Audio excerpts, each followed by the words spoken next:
Señor, gracias por tu palabra, por la misericordia que tienes hacia nosotros al entregarnos tu voluntad escrita, y ayúdanos el día de hoy a considerar tu voluntad en nuestras vidas y que podamos recibir de ti lo que tú tienes para nosotros, Señor.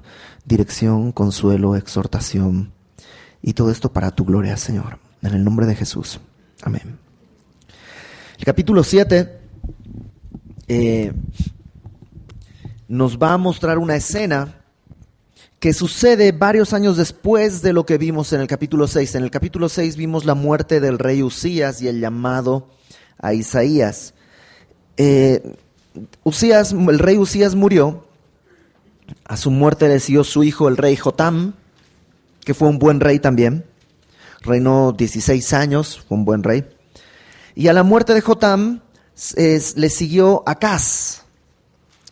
Acaz fue un rey terrible, un rey verdaderamente malo, como dice un amigo.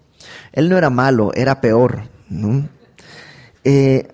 Adoró a dioses ajenos, puso altares paganos dentro del templo, sacrificó a su hijo como ofrenda a dioses paganos. Y bueno, lo que vamos a leer el día de hoy y la próxima semana también tiene que ver con precisamente el tiempo del rey Acaz. Para advertirte quiénes van a ser los personajes que vamos a estar viendo, está, bueno, en primer lugar el rey Acaz, rey de Judá. ¿Recuerdas? La nación de Israel, que es un poco confuso esto, la nación de Israel después de Salomón se divide en dos. El reino del norte, que se va a llamar reino de Israel, y el reino del sur, que se va a llamar reino de Judá. Acaz es rey de Judá, del reino del sur. Entonces está como un protagonista de la escena. De lo que vamos a ver es Acaz, rey de Judá, rey del sur, donde está Jerusalén como como capital, Jerusalén como capital. También tenemos a Peca, con K, no es peca de pecar, aunque sí pecaba, ¿no? Y mucho, lo vamos a ver acá. Peca, rey de Israel, es decir, de la parte norte de la nación de Israel, de los 10 tribus del norte. Acaz, rey del sur, Peca, rey del norte, y va a aparecer un personaje que se llama Resín. Resín es rey de Siria. Y esto es importante, Siria, no Asiria, Siria. Resín es rey de Siria. Y va a aparecer también Tiglat-Pileser. ¿Quién? Tiglat-Pileser, así se llamaba, ¿no? Que él es el rey de Asiria. Entonces es importante hacer esta diferencia. No es lo mismo Siria que Asiria. Ok, ya hechas las advertencias y las presentaciones, comencemos con el texto. Y fíjate lo que dice el versículo 1. Aconteció en los días de Acaz, el rey de Judá, hijo de Jotam, hijo de Usías, rey de Judá, que Resín, rey de Siria, y Peca, hijo de Remalías, rey de Israel, subieron contra Jerusalén para combatirla, pero no la pudieron tomar. ¿Qué es lo que sucede? Hay una alianza entre el rey de Siria y el rey de las 10 tribus del norte. El rey de Siria y el rey de Israel contra el rey de Judá. Y tú dices, pero ¿no que Judá e Israel son como hermanos? Pues sí, pero como hermanos también se pelean. Y aquí hay en ciertos momentos crisis realmente fuertes, como la que vamos a leer el día de hoy. ¿Qué estaba pasando históricamente en ese momento? Asiria, un reinado, el reinado asirio, estaba empezando su expansión. Y en esta expansión de los asirios, estaban pues poniendo en peligro al reinado de Siria y al de Israel, sobre todo, ¿no? Jerusalén está bastante más al sur, todavía no había llegado hasta ahí la presión. Pero el reinado de Israel y el reinado de Siria estaban en peligro y estaban siendo empujados por la expansión de los asirios. Espero no hacerles bolas con tantos nombres, pero eso es lo que está sucediendo. Los asirios están en periodo de, otra vez, dice un amigo mío, es una especie en peligro de expansión, ¿no? Los asirios están expandiéndose y por tanto Siria con Israel se alían para luchar contra los asirios. En esta alianza pretenden ellos también unirse con Judá para que Judá, Israel y Siria puedan hacer frente a los asirios. Pero Judá no quiso entrar en esta alianza. Como resultado, pues Siria e Israel dicen, pues ya que no te quieres aliar y ese territorio donde está Jerusalén, pues es un territorio estratégicamente adecuado, pues vamos a invadirlo. Y eso es lo que está sucediendo. Siria e Israel empiezan a invadir Judá. Y antes de ir al siguiente pasaje, déjame aclararte algo que tiene que ver con el estilo de la literatura hebrea.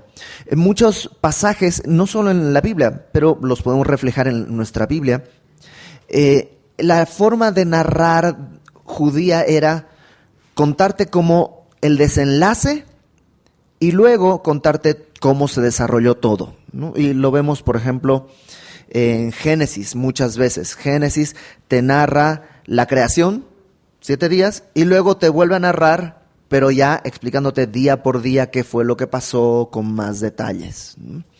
Y lo mismo, el libro de Génesis está ordenado así, de tanto en tanto dice, estas son las generaciones, y José hizo esto, y murió.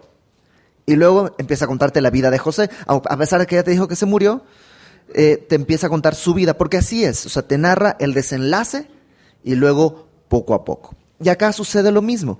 ¿Qué es lo que nos narró? Que hubo una alianza contra Israel de Resín y de Peca, pero no la pudieron tomar. Y ahí te dio el desenlace, ¿no? Entonces ya no hay ahí, ¿qué va a pasar? ¿La van a tomar? No, desde el principio te avisa que no la van a tomar.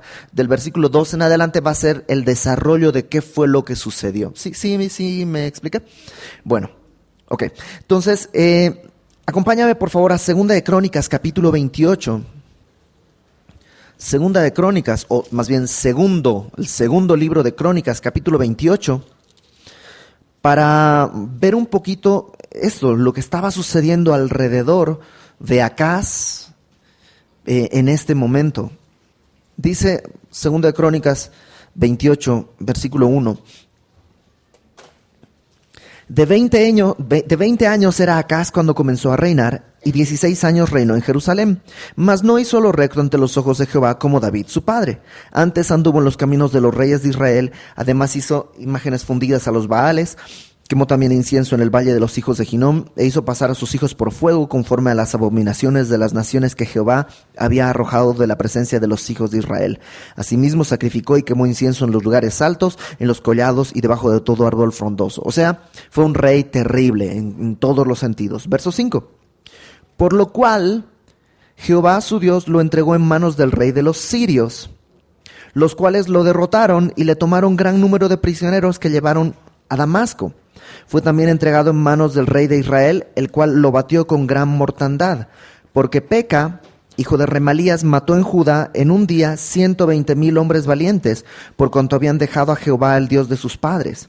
Asimismo, Sicri, el siguiente rey después de Peca, hombre poderoso de Efraín, mató a Maasías, hijo del rey, a Asricam, su mayordomo, y a Elcana, segundo después del rey. También los hijos de Israel tomaron cautivos de sus hermanos a 200,000 mujeres, muchachos y muchachas, además de haber tomado de ellos mucho botín que llevaron a Samaria. Esa es la situación que está viviendo Acaz. O sea, Jerusalén no había sido tomada, que esa es la promesa de Dios, Jerusalén no va a ser tomada, pero fuera de Jerusalén sí estaban en completo desastre.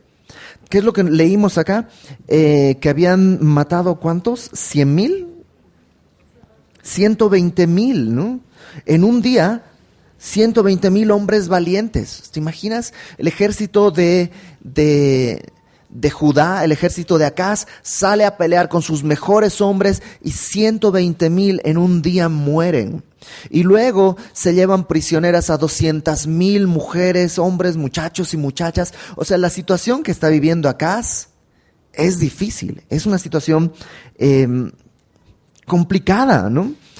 Y por eso, regrésate a Isaías, dice en el versículo 2, vino la nueva a la casa de David. La casa de David es una forma de referirse a Jerusalén y en particular al rey que está gobernando en ese momento, ¿no? Y esto es lo que vino. Esta es la noticia que llegó. Siria se ha confederado con Efraín y se le estremeció el corazón y el corazón de su pueblo como se estremecen los árboles del monte a causa del viento. Básicamente nos está narrando lo que acabamos de leer en Segundo de Crónicas. Siria y Efraín es una forma de decirle también a Israel, porque de las 10 tribus del norte, Efraín era la más grande, entonces es como que se les dice así también a todo el reino del norte, el reino de Efraín a veces, o el pueblo de Efraín. Y están confederados contra Acaz, contra el reino del sur. Ahora, no sé si alguna vez has estado en problemas. Supongo que así como estos, no. O sea, que hayas perdido 100,000 de tus hombres, no, probablemente. Pero si has estado en problemas y los mayores problemas que, por ejemplo, en mi corazón se dan y que te ponen a temblar, así, porque aquí lo que te dice es que se estremecieron como árboles con el viento, ¿no? Cuando se enferman tus hijos, no sé si te ha pasado, se enferman tus hijos, híjole, te quieres morir, es como que una impotencia, probablemente como la que acá se está sintiendo y todo. Y normalmente lo que me mueve a mí es a orar más. O sea, es a buscar más de Dios, no solo para pedirle el milagro de que sane a mis hijos, sino para que me dé el consuelo y la fortaleza y pueda ver más adelante, etcétera, etcétera. Y esa es una forma de reaccionar ante los problemas, acudir a Dios. Pero también hay otra, que es darle la espalda a Dios, ¿no? Uno pensaría que siendo rey de Judá, ante una situación así, buscaría inmediatamente a Dios. Pero pues ya que nos contaron el final desde el principio, ¿no? Déjame arruinarte un poco más qué es lo que va a pasar. Acompáñame a Segundo de Reyes, capítulo 16. Segundo de Reyes, capítulo 16. Uno pensaría, entonces Acaz volvió su rostro al templo, se vistió de luto y ceniza, imploró a Jehová de los ejércitos, mandó a llamar a Isaías el profeta para preguntarle qué... O sea, eso es lo que uno pensaría que debería hacer. Pero fíjate lo que sucede, Segundo de Reyes, capítulo 16, versículo 6. Misma escena. En aquel tiempo, el rey de Edom recobró Elat para Edom. Edom, además, o sea, se le complica, porque Edom es otro pueblo y se rebela contra Acaz y toma parte del territorio. Echó de Elat a los hombres de Judá y los de Edom vivieron en Elat y habitaron allí hasta hoy. Entonces, ¿Acaz envió por Isaías? No. ¿Trajo al sacerdote? No. ¿Envió embajadores a quién? A Tiglat-Pileser, rey de Asiria, diciendo, yo soy tu siervo y tu hijo, sube y defiéndeme del mano del rey de Siria y de mano del rey de Israel que se han levantado contra mí. Y tú dices, ¿qué? O sea, hay una fuerza que está empezando a expandir su imperio, los asirios. Y lo que hace Acaz es ir al rey de Asiria, decirle, oye, defiéndeme, ellos se están rebelando contra ti, yo no, yo soy tu hijo, yo soy tu siervo, defiéndeme. Y no acaba ahí, fíjate lo que sucede. Verso 8, tomando Acaz la plata y el oro que se halló en la casa de Jehová y en los tesoros de la casa real, envió al rey de Asiria un presente. Y le atendió el rey de Asiria, pues subió el rey de Asiria contra Damasco y la tomó y llevó cautivos a los moradores de Kir y mató a Rezín. O sea, el rey de Asiria, después de recibir pues tanta cantidad de oro, tomó el oro del templo, tomó el oro de la casa real, con eso envió a Tiglat-Pileser y Tiglat-Pileser dice, pues bueno, vayamos. Y sí, tomaron Damasco, mataron a Rezín y digamos que le ayudaron, ¿no? Y uno podría decir, ¡Oh, qué sabia decisión! ¿No? Realmente se vio acorralado y tomó una decisión sabia. Ya está libre. Cuando en realidad ahora está más preso que nunca Acaz. Pero eso, como te dije, es parte del futuro, ¿no? Regrésate a la escena en la que estamos, en que llega la noticia. Están confederados Siria con Israel contra nosotros. Verso 3. Entonces, ¿qué sucedió? Están todos temblando porque no saben qué hacer. Probablemente Acaz dice, pues voy a enviar un regalo al rey de Asiria, Tiglat-Pileser, para ver si está todavía en eso. No ha tomado decisiones, pero probablemente eso está en su mente. Versículo 3, dijo Jehová a Isaías, sal ahora al encuentro de Acaz, tú y Sear-Jasub. No estornude, así se llama, ¿no? Tú y Sear-Jasub, tu hijo, al extremo del acueducto del estanque de arriba, en el camino de la heredad del lavador. Dios le dice a Isaías, sal a buscar a Acaz, lo vas a encontrar en el estanque por el acueducto. Probablemente en ese momento Acaz iba a estar revisando que estén los acueductos bien, porque si Jerusalén iba a ser sitiada, iba a necesitar que el agua pudiera llegar a la ciudad. Entonces a lo mejor está revisando eso, y ahí lo encuentra Isaías. Y además Isaías va con su hijo. Su hijo se llama Sear-Jasub. Sear-Jasub quiere decir un remanente volverá. Un remanente volverá. Y si te das cuenta, es una profecía que tiene dos lados. Por un lado, hay un lado de esperanza. ¿Por qué? Porque un remanente va a regresar. Porque está diciéndole, no todo está perdido, hay un remanente que va a volver. Pero por otro lado, es una profecía difícil, porque ¿qué está diciendo? Pues que se los van a llevar a algún lado de donde va a volver solo un remanente. Entonces viene y es increíble, porque ya vimos quién es Acaz. Cómo estuvo sacrificando sus hijos, cómo estuvo viviendo en pecado, cómo estuvo deshonrando a Dios. Ya vimos quién es. Si yo fuera Dios, le diría a Asiria y a Israel, háganlos pomada. Pero en vez de eso, Dios envía a su profeta y le dice, ve y busca, está allá, y ve y dale esta esperanza. Versículo 4. Dile, guarda y repósate. No temas ni se turbe tu corazón a causa de estos dos cabos de tizón que humean, por el ardor de la ira de Resín y de Siria y del hijo de Remalías. Ha acordado un maligno consejo contra ti el sirio con Efraín y el hijo de Remalías, diciendo, vamos contra Judá y aterroricémosla y repartámosla entre nosotros y pongamos en medio de ella por rey al hijo de Tabeel. El mensaje de Isaías a Acaz de parte de Dios es muy sencillo. Dice, guarda y repósate. O sea, ¿ya escuchaste todo lo que está pasando? Sí, ahora descansa, ten calma, tranquilo, reposa, no temas.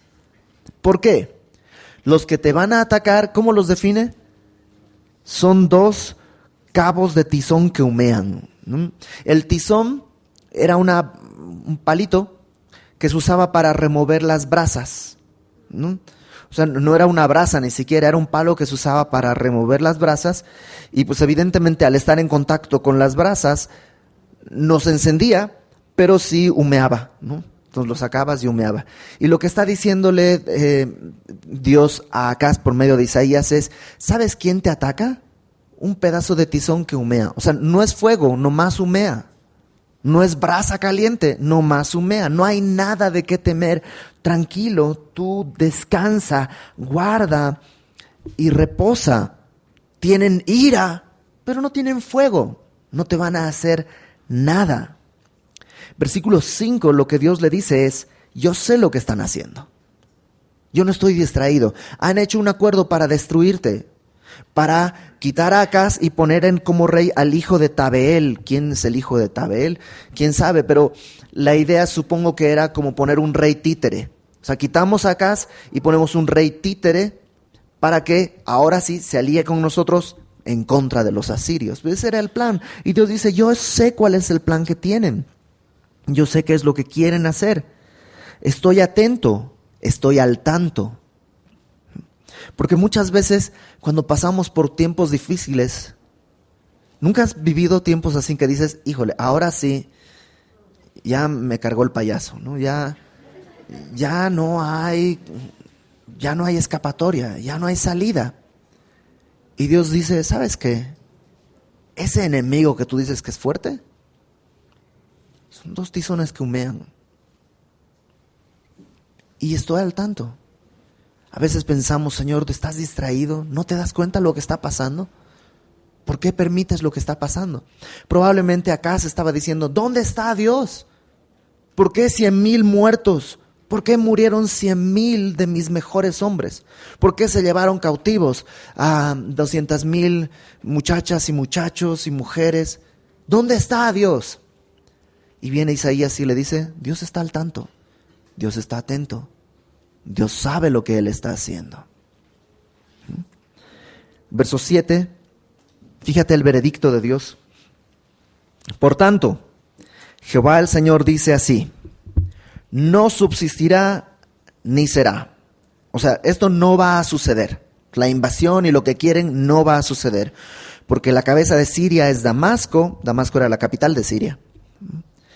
La cabeza de Damasco, Resín. Resín es el rey de Siria. Y dentro de 65 años, Efraín será quebrantado. Efraín, ¿te acuerdas? Es la forma de decirle al rey de Israel. Efraín será quebrantado hasta dejar de ser pueblo. Y la cabeza de Efraín es Samaria. Y la cabeza de Samaria es el hijo de Remalías. Si vosotros no creyereis, de cierto no permaneceréis.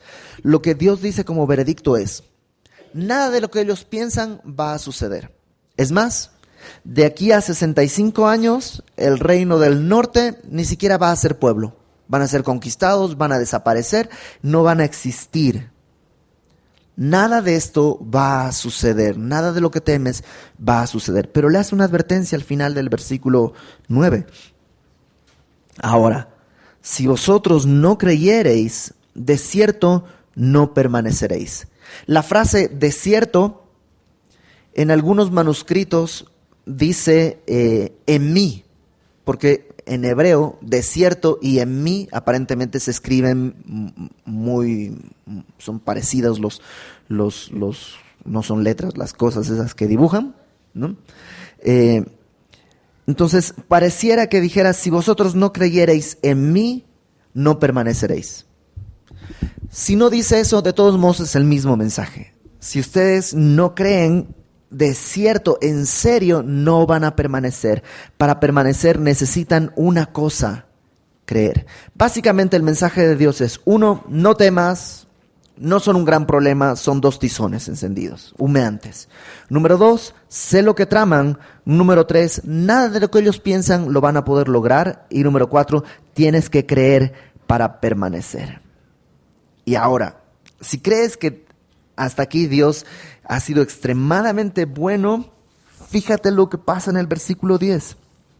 Habló también Jehová a Acaz diciendo, pide para ti señal de Jehová tu Dios, demandándola ya sea de abajo en lo profundo o de arriba en lo alto. ¿Qué? O sea, a ver, Dios sabe quién es Acaz. Dios sabe qué es lo que ha hecho, cómo ha pecado, Dios conoce quién es Acaz. Y en vez de desecharlo, lo que hace es decirle a Acaz, no me conoces, pídeme una señal, pruébame. No te va a pasar nada, pruébame que te voy a comprobar que yo soy fiel, que yo digo la verdad. Acaz no merecería eso, la neta. Pero pregunta, ¿quién lo merecería? Nadie. Y Dios extiende su misericordia sobre Acaz.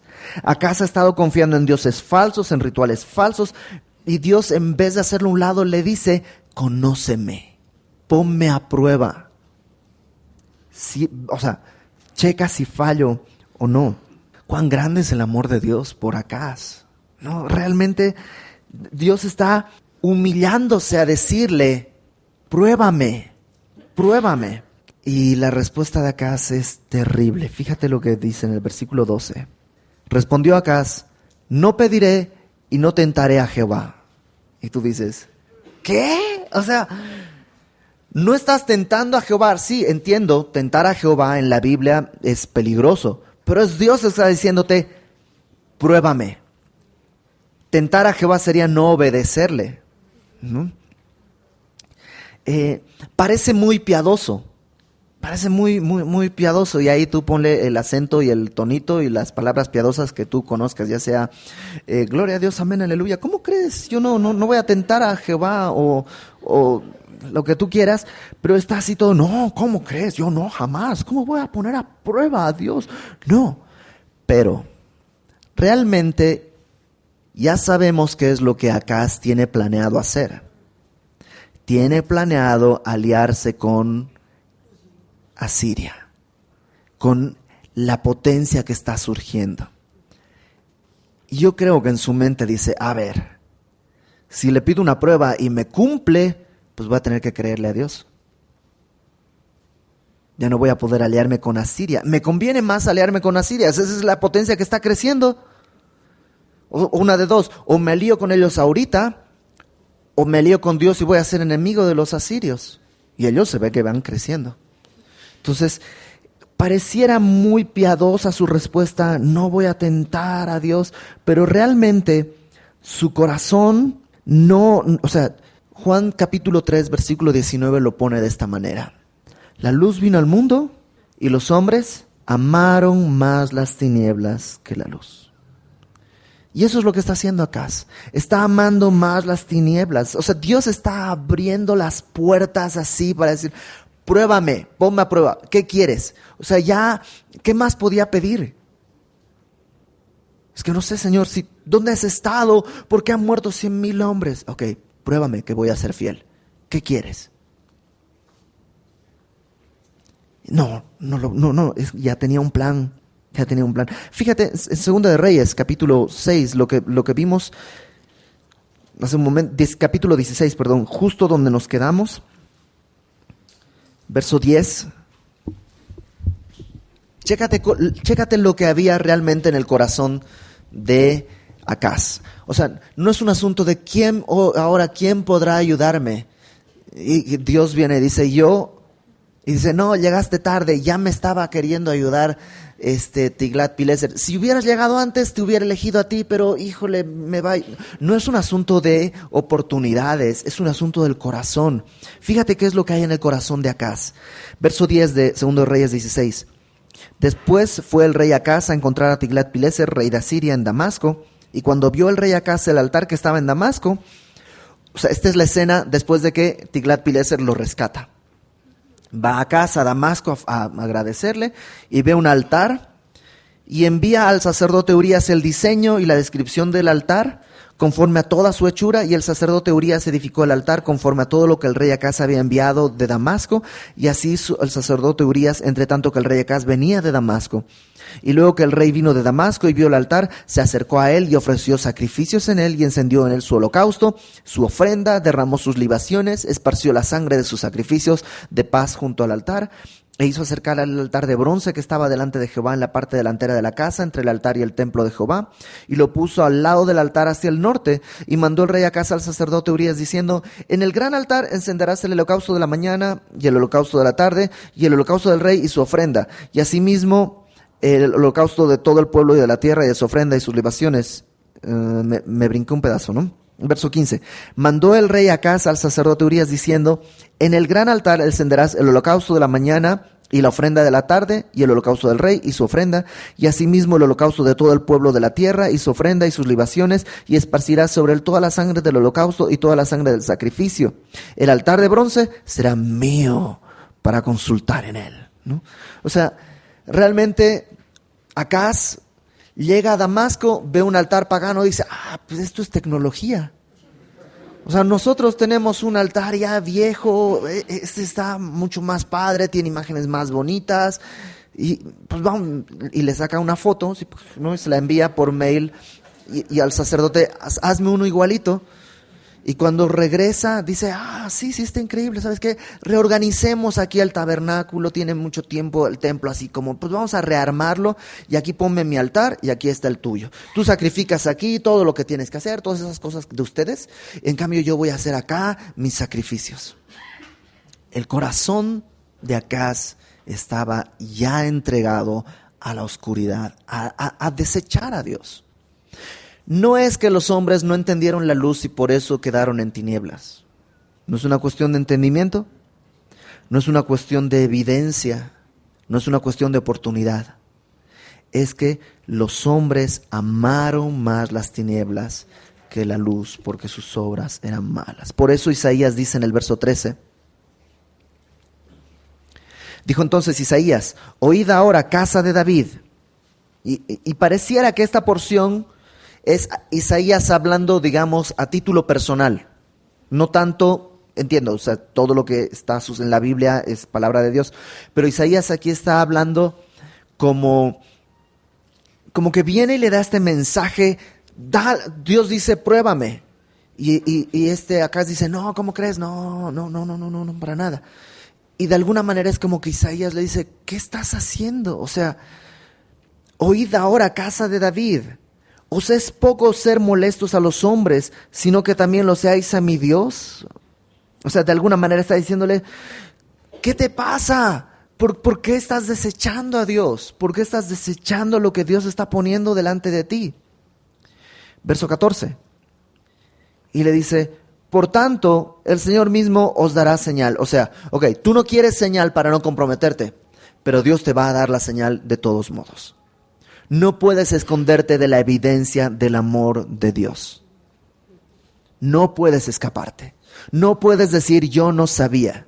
Ahora que vayas a buscar a Tiglat-Pileser, vas a ir sabiendo que Dios te está prometiendo fidelidad, reposo, seguridad. Y tú estás eligiendo no porque crees que es mejor, sino porque es lo que tú amas. Amas la oscuridad. Y le dice, y Dios te va a dar la evidencia. No es aceptable que digas no quiero ver. Vas a ver. Y dice, el Señor mismo os dará señal. He aquí que la Virgen concebirá y dará a luz un hijo y llamará su nombre Emmanuel. Y esta profecía es muy, muy, muy conocida y sobre todo llegando a diciembre la vas a ver en tarjetas y todo. ¿Por qué? Porque en Mateo capítulo 1, cuando el ángel le anuncia a María que va a nacer Jesús, le dice, este es el cumplimiento de esta profecía, ¿no? Es Dios con nosotros, es Emmanuel, etcétera, etcétera. Ahora, las profecías, como tú ya lo sabes porque lo hemos visto varias veces, tienen normalmente 2 cumplimientos, o a veces hasta 3, pero normalmente 2. Uno cercano y parcial y uno más lejano y total. Y pues el cumplimiento lejano final es evidente porque el Espíritu Santo nos lo interpreta en Mateo 1, diciendo que esto está haciendo referencia al nacimiento de Jesús. Porque ¿cuál es la profecía? Que la Virgen concebirá y dará a luz un hijo y llamará su nombre Emmanuel, que quiere decir Dios con nosotros, ¿no? O sea, ese es el cumplimiento final y está muy claro que llega a su plenitud en Jesucristo. El problema está en qué representaba esto para Acaz en ese momento, ¿no? Porque pareciera que te voy a dar una señal dentro de 1500 años, o sea, no tendría sentido darle una señal que Acaz no va a ver en su vida. Entonces, aparentemente hay varias teorías, pero yo creo la más acertada es esta que plantea que Isaías está hablando de una virgen, es decir, una mujer virgen soltera, que en los días o en las semanas siguientes o en los meses siguientes se va a casar y que Acaz conoce una mujer de la corte, virgen, que se va a casar, que va a tener un hijo y que ese hijo se va a llamar Emmanuel. Y que en eso va a cumplir lo que vamos a leer en un momentito, ¿no? Entonces tenemos estos 2 cumplimientos. Uno, parcial al principio, sí, la Virgen concebirá, no concebirá siendo virgen, ¿no? Es la Virgen, el día de hoy es virgen, pero dentro de unos años, dentro de unos meses, dentro de unas semanas, se va a casar, va a tener un hijo, se va a llamar Emanuel, y esa es la señal de lo que vamos a leer al ratito. El cumplimiento final hace referencia a Jesucristo, que ahí sí estamos hablando de una virgen que va a concebir en virginidad, ¿no? Al respecto, no me voy a meter en ese asunto porque creo que no tiene sentido, pero a lo mejor vas a escuchar acerca de este debate que realmente la palabra virgen en hebreo es la palabra alma, que quiere decir señorita joven, no necesariamente virgen en el sentido sexual. Por tanto, algunos dicen, María era una virgen en ese sentido, era joven, pero no necesariamente el nacimiento de Cristo es virginal. ¿Sí cachan? Y tienen parte de verdad, pero no toda la verdad. Porque sí, en hebreo la palabra alma, que se utiliza en este pasaje, hace referencia a eso, a una mujer joven, no necesariamente virgen sexualmente, pero sí joven. Pero en el Nuevo Testamento, la palabra que se utiliza es la palabra parthenos, que habla efectivamente ahí sí de una virginidad sexual. Y alguien diría, bueno, pues los escritores del Nuevo Testamento lo pusieron así para torcer la doctrina. No, el Antiguo Testamento, 200 años antes de Cristo, había sido traducido al griego en la versión Septuaginta. Y esta porción se traduce con esa misma palabra, parthenos. Entonces, otra vez, hay mucha información al respecto en internet, no quiero desviarnos de lo que estamos viendo, pero sí, aquí estamos hablando de una mujer que va a dar a luz un hijo, que se va a llamar Emanuel. El cumplimiento final va a ser María, virgen, que va a dar, siendo virgen, va a dar a luz a Jesús. Ok, verso 15. ¿Qué va a pasar con este niño que se llama Emanuel en los tiempos de Isaías? Dice, este niño comerá mantequilla y miel hasta que sepa desechar lo malo y escoger lo bueno.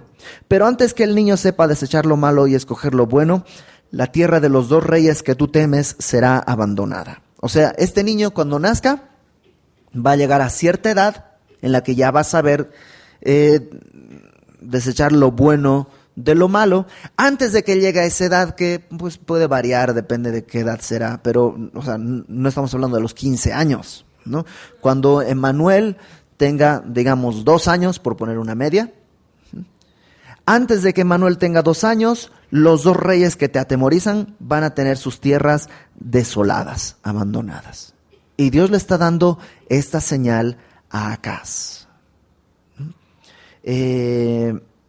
Verso 17.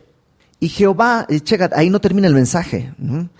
O sea, acá se entendió perfectamente lo que Dios le está diciendo, que no tiene por qué temer y que la señal es que cuando Emanuelito tenga, digamos, 2 años, puedes voltear a ver y tus 2 enemigos ya están desaparecidos. Verso 17.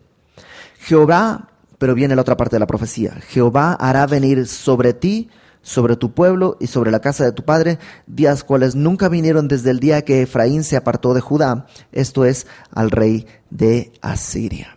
Y lo que le está diciendo es, después de eso, tú te vas a dar cuenta que Asiria, a quien tú estás corriendo a refugiarte, va a venir sobre ti y va a traer un tiempo tan difícil que nadie ha visto desde el tiempo en que el reinado se dividió. O sea, van a venir. Tú piensas que Tiglat-Pileser es tu rescatador, pero no, va a venir y va a destrozar todo por acá. Cosa que va a suceder en los días de Ezequías, 2 reyes más adelante, que también vamos a ver un poco más adelante. Verso 18. Acontecerá que aquel día silbará Jehová a la mosca que está en el fin de los ríos de Egipto y a la abeja que está en la tierra de Asiria, y vendrán y acamparán todos los valles desiertos y en las cavernas de las piedras y todos los zarzales y en todas las matas. Eso, o sea, llamará, y eso es curioso como dice Isaías, silbará, ¿no? Así como, ¿no? Mosca, y van a venir las moscas, refiriéndose a los egipcios, y al otro lado ¿no? Y vienen las abejas refiriéndose a los asirios. Y va a haber esta lucha, porque si tú tienes un mapa, ¿no?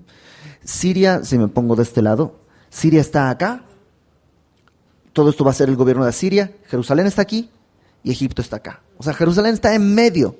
Y va a haber mucha pugna entre Asiria y Egipto. Y van a ir y venir, ir y venir, ir y venir, ir y venir. ¿Y a quién se van a llevar ahí, como se dice vulgarmente, entre las patas? A Jerusalén, porque está en medio y es un punto estratégico para tomar, ¿no? Y eso es lo que está diciendo. ¿Tú crees que tu esperanza es Tiglat-Pileser? No. Ellos van a venir y van a desolar todo esto. Los voy a llamar yo, dice Dios. Yo estoy juzgando. Verso 20. Fíjate, en aquel día el Señor raerá con navaja alquilada con los que habitan al otro lado del río, esto es, con el rey de Asiria, cabeza y pelo de pies, y aún la barba también quitará. O sea, otra vez es como una imagen. Para un judío, acuérdate, afeitarse era una deshonra, ¿no? Y lo que está diciendo es, yo voy a alquilar una navaja para deshonrarlos a ustedes. ¿Y sabes de quién la voy a alquilar? De Asiria. Aquel a quien tú te quieres aferrar, aquel que el día de hoy es tu salvador, ese va a ser la navaja que yo voy a alquilar para afeitarte, para deshonrarte y para mostrarte qué tan mal estás. Verso 21. Acontecerá en aquel tiempo que criará un hombre una vaca y 2 ovejas. A causa de la abundancia de la leche que darán, comerá mantequilla. Ciertamente mantequilla y miel comerá el que quede en medio de la tierra. Y tú dices, pero eso está bonito, ¿no? La persona va a tener su vaquita, va a tener sus 2 ovejitas, y va a comer pan, mantequilla, miel, va a estar todo increíble. No, lo que está diciéndole son 2 cosas. Número 1, va a haber tan poca gente después de la masacre que va a sobrar el alimento. O sea, de todo lo que tienen, o sea, son ganaderos. ¿Cuántas vacas tienes? 1. Y también tengo un rebaño de ovejas. ¿Cuántas ovejas? 2. O sea, ¿te imaginas un ganadero que tiene una sola vaca, ¿no? O un ovejero que tiene nomás 2 ovejas, ¿no? Bueno, peor le va al otro que le preguntan, ¿cuántas ovejas tienes? 100. ¿Las crías todas para lana? 75 lana, 25 poliéster, ¿no?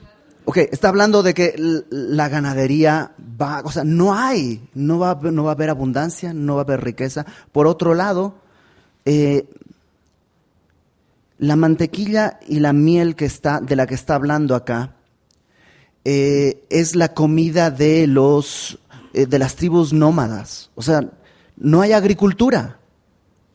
Es la miel, cuando tú escuchas de miel en la Biblia, no pienses en panales de abejas, porque no es miel de abejas, es miel como de árboles, es como resinas, como cosas, miel de árbol. Entonces es comida que se recoge, es comida de nómadas. No es comida de ciudades asentadas con campos de agricultura.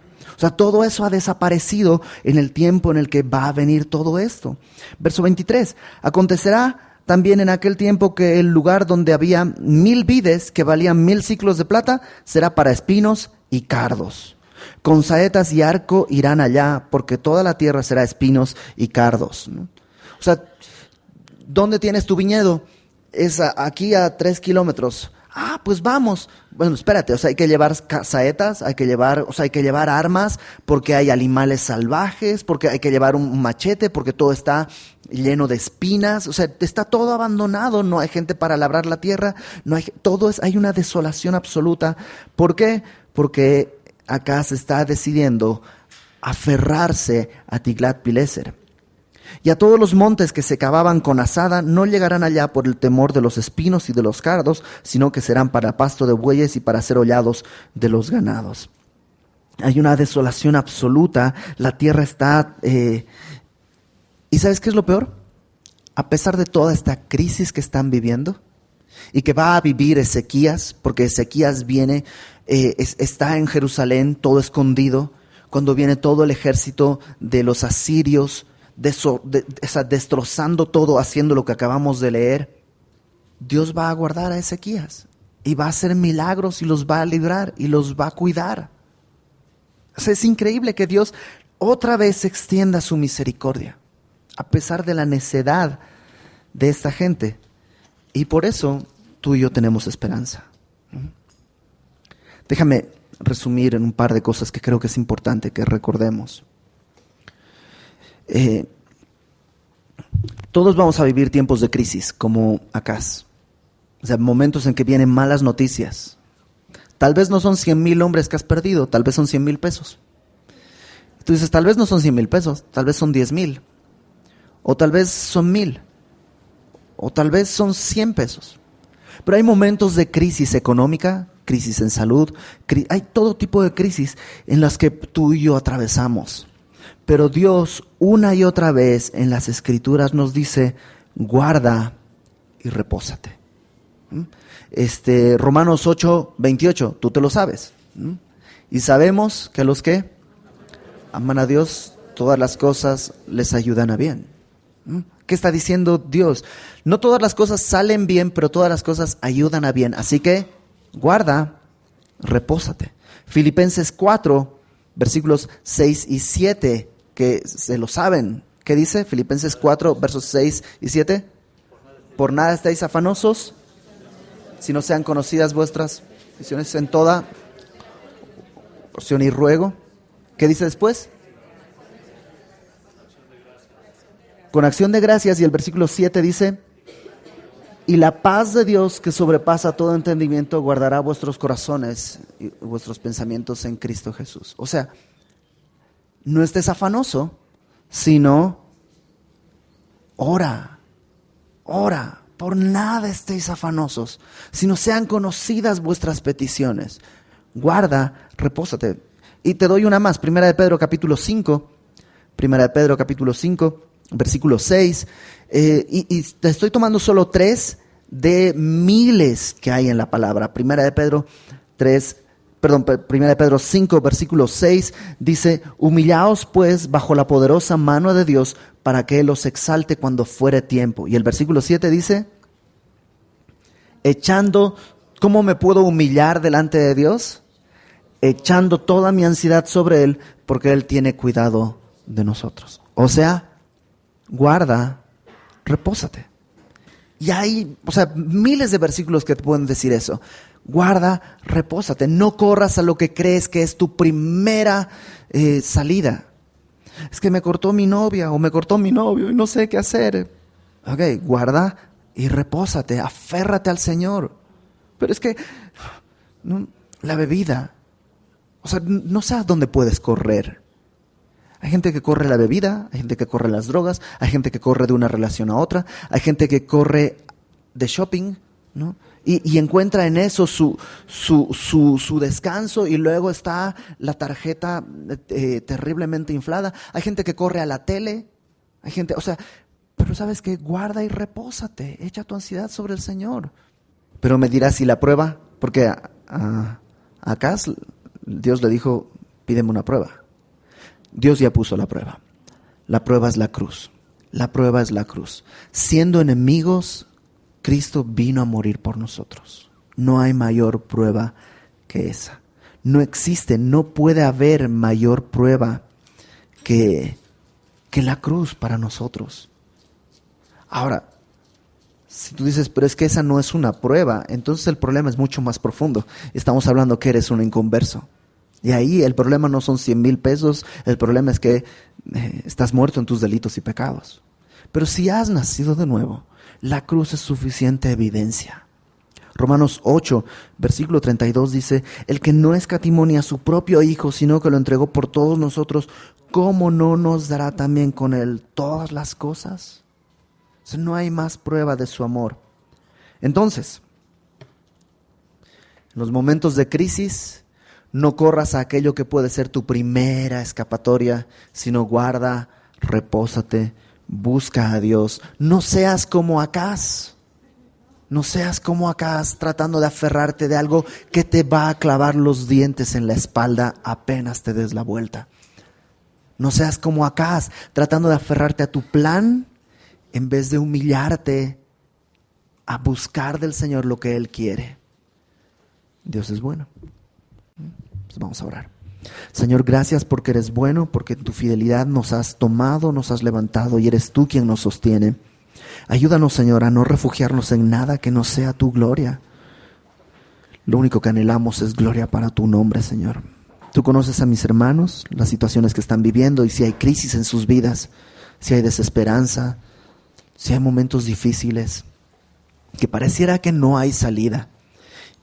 Y si la salida que están considerando, Señor, es una salida que no te honra, refugiarse en el enemigo, aunque resuelva el problema por un minuto, Señor, sabemos que solo en ti encontramos paz. Que tu Espíritu Santo nos conduzca a la verdad y podamos vivir así, para tu gloria, creyéndote, sabiendo que no hay mayor prueba que la cruz, que el haber sido rescatados de nuestra vana manera de vivir. A ti sea toda gloria y honra, Señor, en el nombre de Jesús. Amén.